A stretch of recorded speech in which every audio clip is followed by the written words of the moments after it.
आशीष, good morning Veeru. देखिए, good market morning. भले ही range में रहा हो, और मैं हमेशा एक चीज़ कहता हूँ, मैं इवन जो कल भी मैंने बात कही थी कि हाइंडसाइट में चार्ट देखकर हम ये कह सकते हैं कि चलिए डे हाई के आसपास बेच के स्टॉप लॉस लगाकर, डे लो के आसपास बेचकर स्टॉप लॉस लगाकर खरीद लीजिए।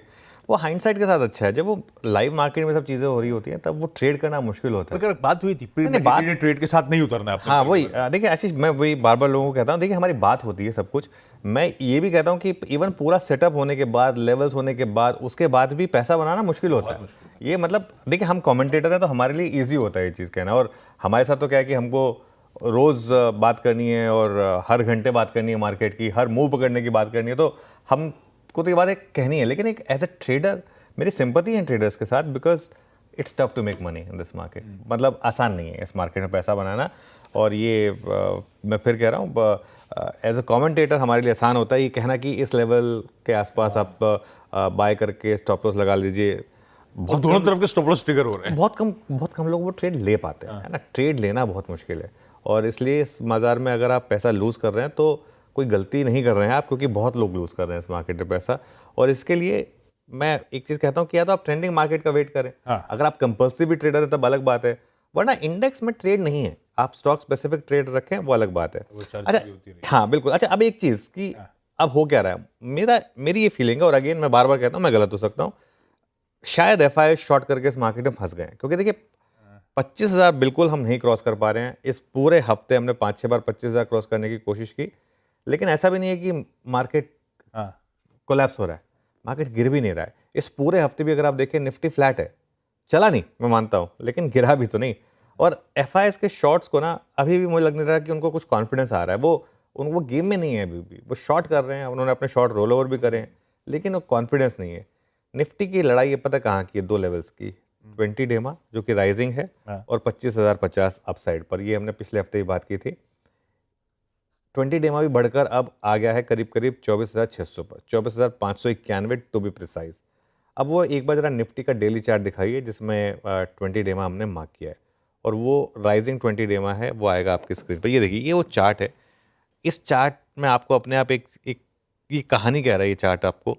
जब से हमने इसको डिसाइसिवली इसके ऊपर हम क्रॉस हुए, बीच में एक बार जरूर आया था जब हम नीचे गिरे थे, वो न्यूज़ ड्रिवन था। उसके बाद आप देखिए लगातार मार्केट इस लाइन के ऊपर रहा है, और जितनी बार भी इस लाइन पर आया है वहाँ पर सपोर्ट मिला है।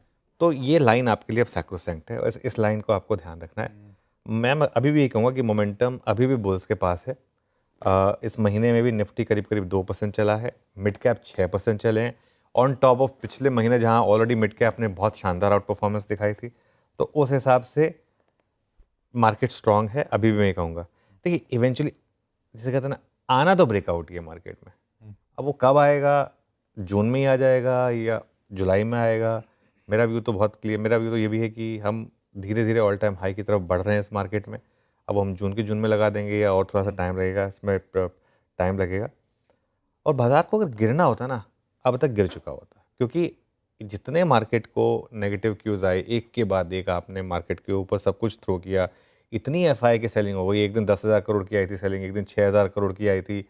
पिछले 2-3 दिनों में अगर आप ब्लॉक डील का डेटा हटा दें तो नेट ऑफ दैट एफआईएस की बड़ी सेलिंग फिर भी रही है। तो इतना होने के बावजूद अपने रीसेंट हाई से, 25,050 का रीसेंट हाई था, उससे हम नेट 250 पॉइंट नीचे हैं निफ्टी पर, जो कि 1% है। क्या कहेंगे उसको, ठीक है। अच्छा, एक और सवाल जो लगातार उठ रहा है, और मैंने भी इसकी बात की है कई बार, काफ़ी लोगों को ये लग रहा है कि जो हर लेवल पर अब एफआईज आके बेच रहे हैं, ब्लॉक डील हो रही हैं, ये मार्केट के ऊपर एक लिड लगा रहे हैं। ये भी फैक्ट है, लेकिन ये कब नहीं हुआ? आपको याद है कोफोज में प्रमोटर पूरी हिस्सेदारी बेच के चले गए थे, उसके बाद भी स्टॉक गिरा नहीं था। वर्लपूल के प्रमोटर ने स्टेक बेचा था, स्टॉक गिरा नहीं था। ये तो पूरी बुल मार्केट में हुआ है, इसमें नया क्या है? टाटा सन्स, टीसीएस के प्रमोटर टाटा सन्स हमेशा अपना माल बेचते रहते हैं, क्या दिक्कत हुई? इंडिगो के प्रमोटर्स आज थोड़ा ना माल बेच रहे हैं। इंडिगो में तो 7वीं 8वीं बार माल बिका, और जिस लेवल पे पहली बार माल बिका था प्रमोटर्स का, उस लेवल से एक बार इंडिगो का स्टॉक ले 5 साल का, उस लेवल से आज हम 3 गुना होंगे या 2 गुना तो मिनिमम होंगे ही। तो ऐसा तो नहीं है कि ये जो ब्लॉक डील है या ये जो प्रमोटर की सेलिंग है, ये कोई नया फैक्टर है। ये हर बुल मार्केट में होता है, आगे भी होता रहेगा। ये हर बुल मार्केट का एक फैक्टर है, आगे भी होता रहेगा ये। खैर देखिए, अब आते हैं बेसिक अप्रोच पर। इंट्राडे में दोनों तरफ के मौके हैं। पोजिशनली मेरी अप्रोच अभी भी वही है जो मैंने एक हफ्ते पहले ली थी रिस्क रिवॉर्ड के हिसाब से, मैंने 3:1 की बात की थी। जब तक स्क्रीन पर 20 डेमा इंटैक्ट है, पोजिशनली मेरा व्यू लॉन्ग का है। जब वो टूटेगा तब अलग बात करेंगे। जब 20 डेमा के नीचे बंद हो तभी पोजिशनल लॉन्ग काटिए, उससे पहले पोजिशनल लॉन्ग में मेरे ख्याल से बने रहिए। 20 डेमा